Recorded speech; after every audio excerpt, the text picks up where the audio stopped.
JDC welfare foundation की जानिब से जैसा कि आपको पता है कि राशन की डिस्ट्रीब्यूशन का सिलसिला जारी है।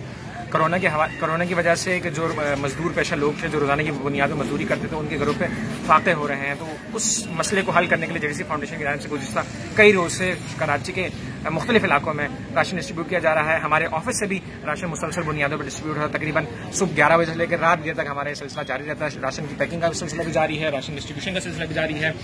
मैं देखने वालों से गुजारिश करूंगा कि ये पैगाम उन लोगों तक पहुंचाएं कि जो रोजाना की बुनियाद पर मजदूरी करते थे और उनके घर पर राशन का मसला आ गया, तो ताकि हम उन तक रसाई हासिल करें, उन तक ये राशन पहुंचा सकें। इसके अलावा कराची के तमाम तर एरियाज में जेडीसी फाउंडेशन की तरफ से राशन डिस्ट्रीब्यूशन का सिलसिला जारी है। मैं तमाम देखने वालों से गुजारिश करूँगा वीडियो को लाजमी शेयर करें और ये पैगाम लोगों तक पहुंचाएं। और इस मद में जो हमसे ताउन करना चाह रहे हैं उनके लिए मैं अपना कॉन्टैक्ट नंबर बता दूँ 021363411059। आप इस पर रब्ता कर सकते हैं और रब्ता करने के बाद आप हमें इस पर हमारा नुमाइंदा आपके घर से भी डोनेशन रिसीव कर सकता है। इसके अलावा आप हमारे ऑफिस आके भी ये राशन फराहम कर सकते हैं, इस मद में हमारी मदद कर सकते हैं। बहुत शुक्रिया।